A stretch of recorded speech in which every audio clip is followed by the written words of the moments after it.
Welcome to the Business Spotlight podcast. My name is Kay Cote, and I'm your host of today's episode. And today on the show, I have Elo Mukoro, co-founder of Credentials, as my guest. We're going to be learning about his business, his journey to business ownership, best practices, and challenges that he's faced to give you that inside look to what it's like to build and operate a business. Welcome, Elo. So great to meet you. Thanks for being on the show. Thank you so much. Great to meet you as well, and super excited to be a part of the podcast today. Yes, we're going to dive into a great episode. But before we dive into all things business, I would love to share with the audience a bit about you. So take us back as far as you'd want and share a bit about yourself. So my name is Elo. I was born and raised in Houston, Texas. I am also a Nigerian American. And a little bit about my story, it starts really when I was in college. I come from a Nigerian American household, and that household is very strict. And mainly what we know is, oh, you're either a lawyer, you're a doctor, you're an engineer. So I was pursuing chemical engineering. And I pursued that till I realized that I didn't too much like that. I think I wanted to actually create. I've always wanted to create and build something of my own. And that's when I started to branch out and learn how to code. I started learning about blockchain, cryptography, etc. Even attending hackathons. And this is all going on while I'm in college during the COVID period, right? So we had a lot of free time to go into these new endeavors. And from doing that, I started to win some of these hackathons, and I got a job at this company called the Ethereum Foundation, which is a very like prestigious crypto company in the space. If you're familiar with Ethereum and the blockchain. And from there, I started to learn about a new technology called zero knowledge proofs, which is a cryptographic technology.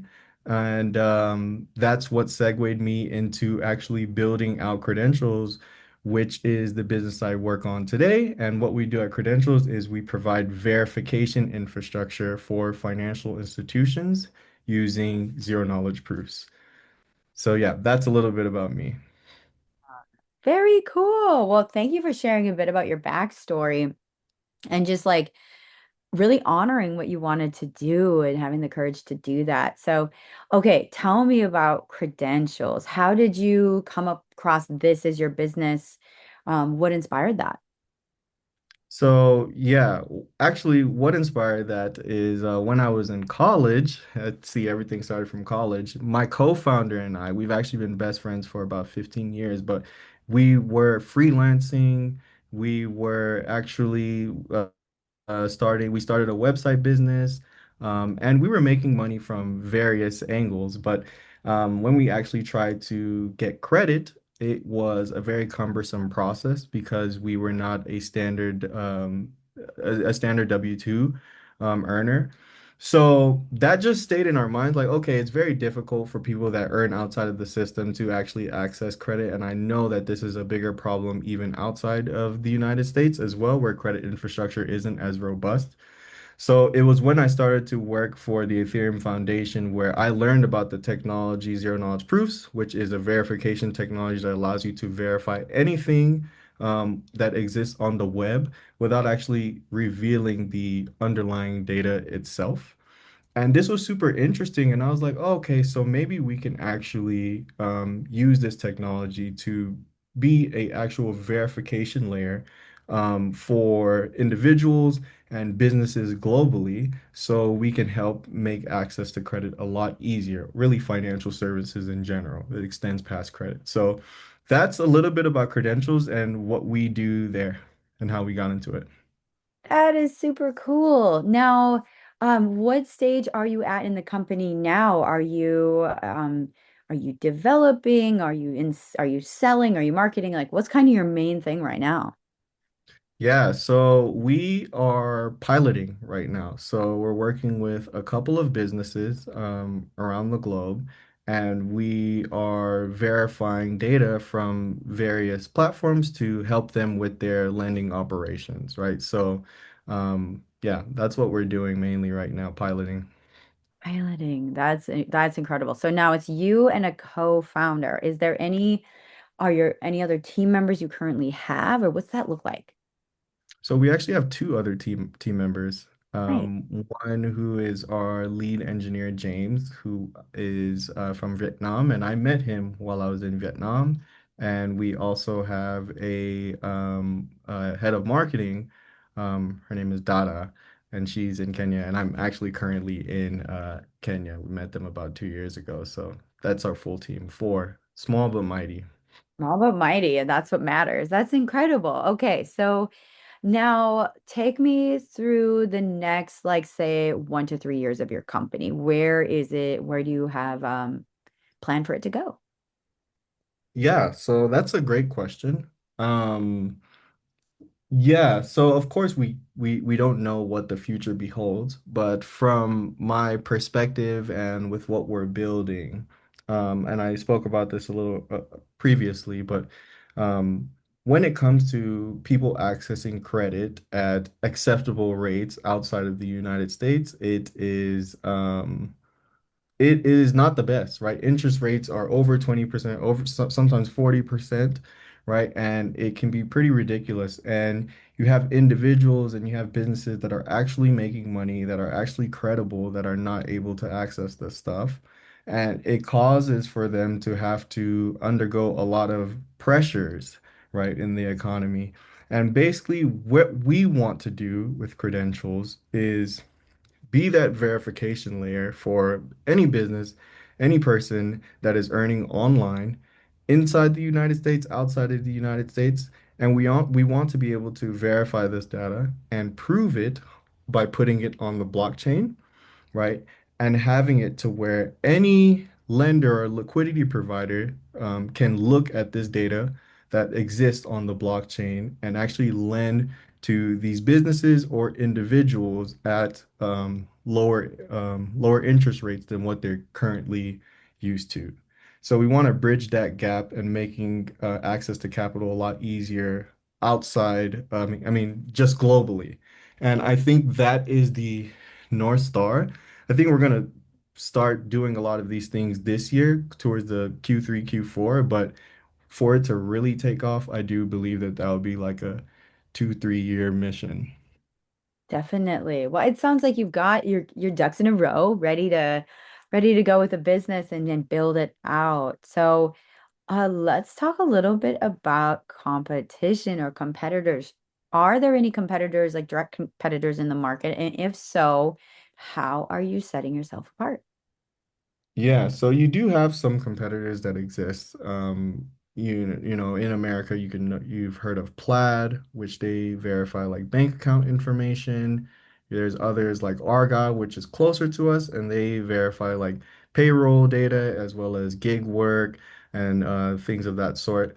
Where we differ from both of these platforms, one, we consider ourselves kind of Plaid extended. So we can connect to bank accounts, but we connect to platforms like, payment gateways like Stripe, PayPal, e-com sites like Shopify, social medias like YouTube, etc. Even ride-hailing platforms like Uber. So we do a lot of that. And on top of that, we use a technology that is different called zero knowledge proofs.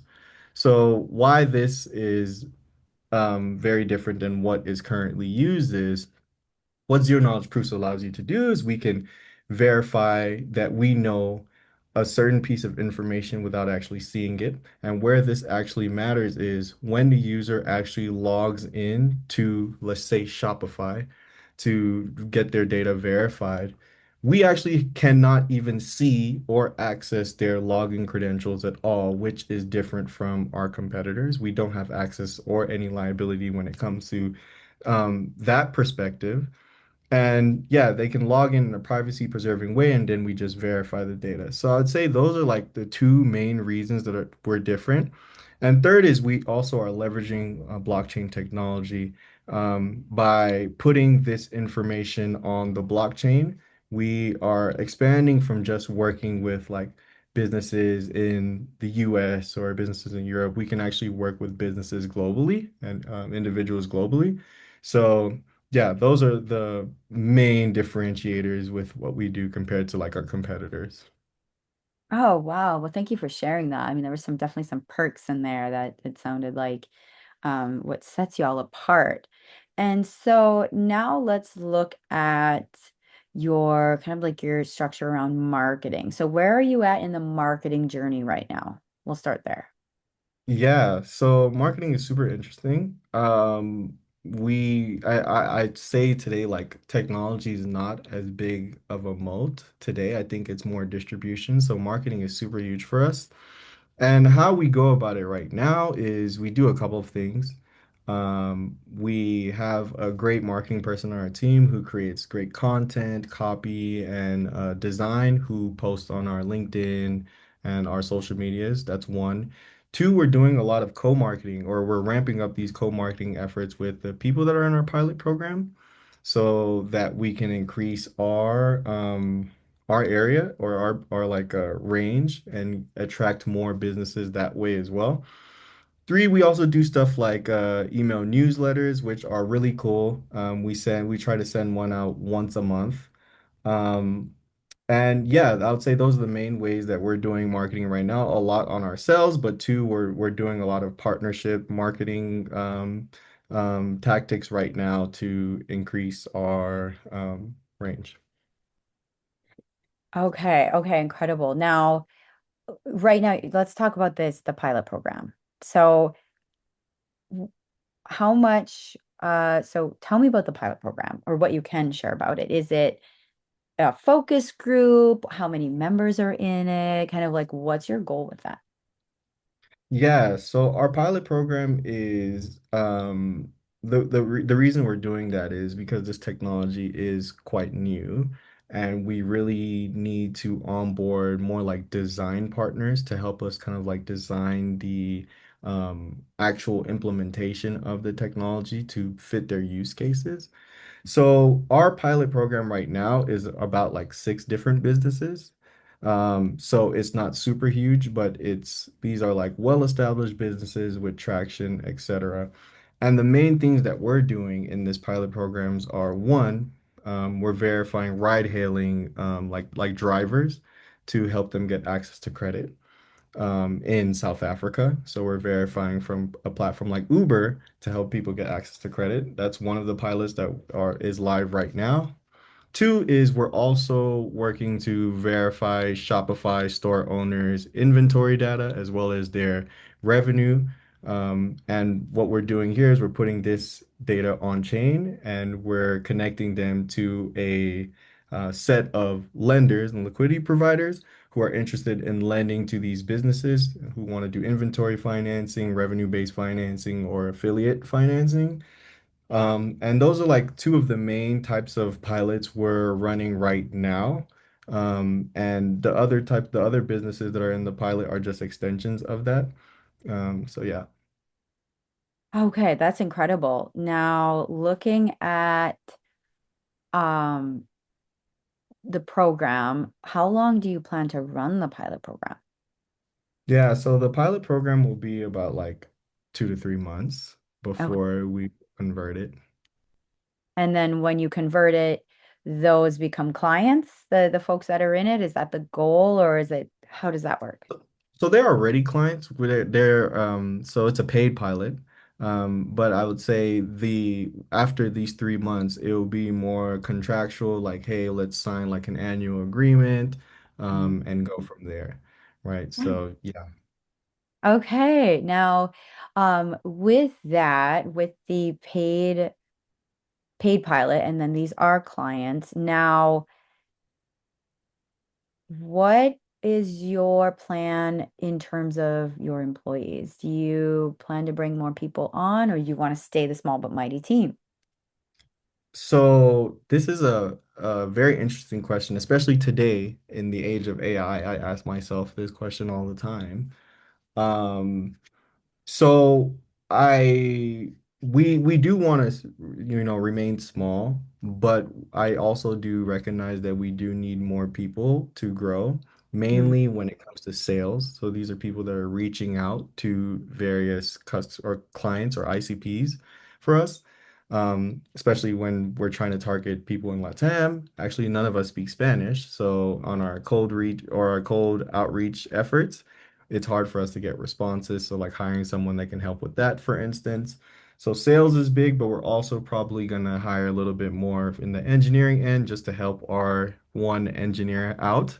I would love to hire like two more just to increase our productivity and efficiency when it comes to the technology side. But other than that, I think we can definitely leverage AI a lot within our business, and we already do. And I make sure to tell my team, like, hey, like, use AI. It's okay. Like, experiment with it. Try and make your life more, like, make your life easier and your job more efficient. So, yeah, that's where we want to stay small, but we do want to leverage AI to help. Definitely. And now this one, I love this question because it is one that every business owner faces. And so we love to just shed light on just different things that businesses go through to help us all grow. So, what is something you're currently challenged with in the business, and how are you overcoming that? Yeah, so something that I am challenged with, it's a good question. There's so many challenges in business. Um, but I would say a challenge of mine actually is walking an uncharted path. Now, you could say the same, like mo most business are walking an uncharted path, but it's also different because we're using technology that people are not necessarily as familiar with.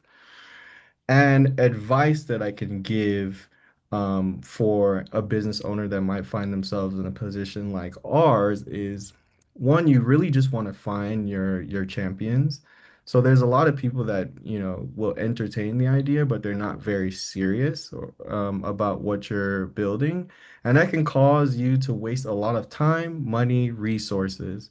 So when you're actually trying to find those first few initial businesses to work with, find people that like are your champion. They're super excited to use it. They're messaging you all the time, not the other way around. And yeah, these are the people that you're actually going to grow with in your business. And that is what I started to find out with our business, maybe like 6 months in, where we started, we finally started interacting with businesses that are super excited to use our product and eager, and it's really made all the difference. Yeah, find your champions. That's really, really good advice. Wonderful. Well, this has been a great conversation. Now I want to take us through the rapid fire Q&A. Just answer very top of mind. First question is, what is a key to success for you? Yeah, for me, the key to success is having three freedoms. This is just my opinion. One, there's financial freedom, and that's what most people know. But I think there's two other freedoms that really kind of lead to success, and I think success is happiness too. But so it's financial freedom, location freedom, being able to go wherever you want in the world, and the third one is time freedom, being able to do what you want when you want. Now, if you can tackle those three things, I think for me and my view of life, like that is you're very successful in that standpoint. But it all boils down to being happy, honestly. Definitely. Number two is, what is a piece of advice you have for other business owners? A piece of advice. Good question.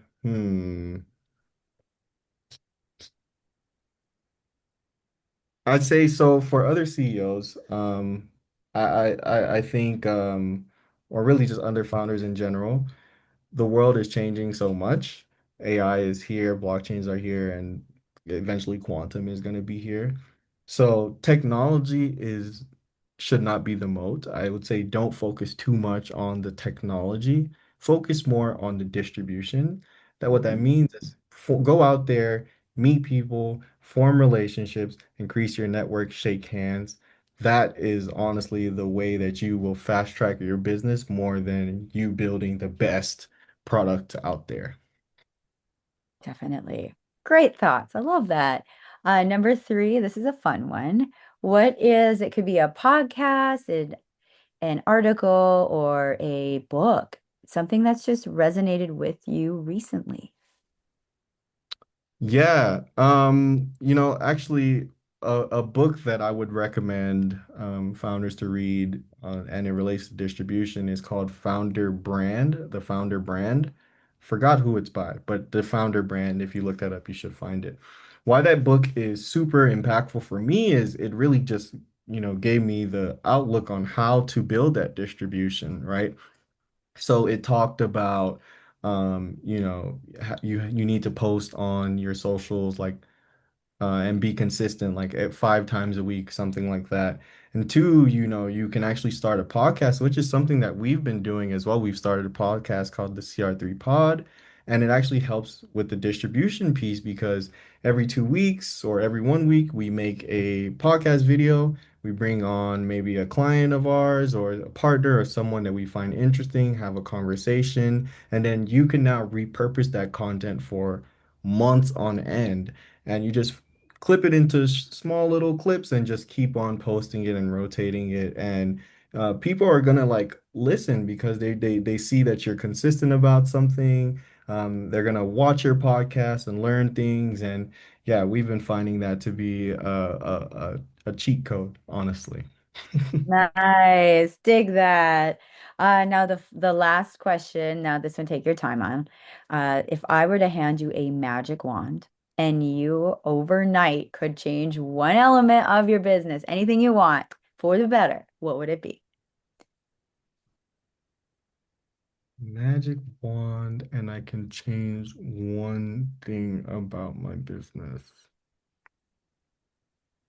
Hmm. That is a good question. Mm, I think the one of the things that I'd love to change the most about my business right now is switching our and this takes time, but moving from a cold outreach perspective to more of inbound to where like a bunch of your ICPs and your clients are actually coming to you. So if we can wave a magic wand and that can happen, that would be great because cold outreach is humbling, but it's also a good sign that, if people are actually willing to interact with you and then pay, then you probably have a product worth buying. So yeah, it has its pros and cons, but that's what I'd wish for. Amazing. Well, thank you for sharing that. Let's hope you get that started and connect folks with your company. So how can people can connect with you and your company online? Yeah, so if you want to connect with the company, you can actually visit our website at www.credentials. So that's CR3 and then regular credentials.xyz.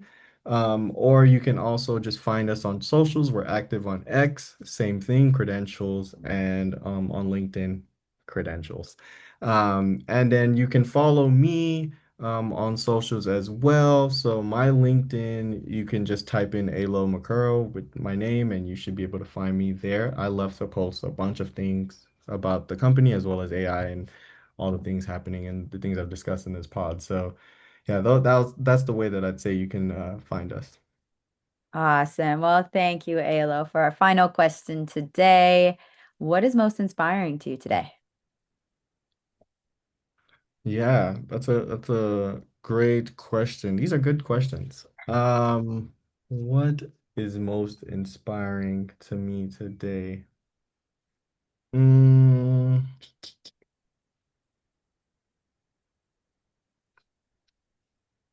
I think what inspires me most is just to see how much more creative people can be now that AI has kind of removed a bunch of the obstacles when it comes to actually being able to create and build.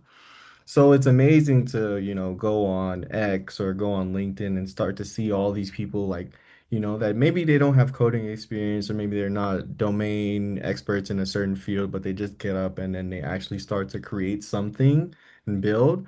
And I think that's super inspiring. I think as a human, we're meant to be creative, and seeing a lot of people's creative chakras opening up is just super exciting and inspiring to me, and it just makes me want to keep building.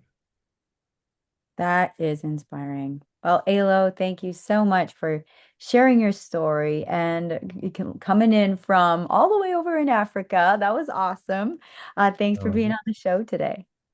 thank you so much. It was a great pod. Loved it.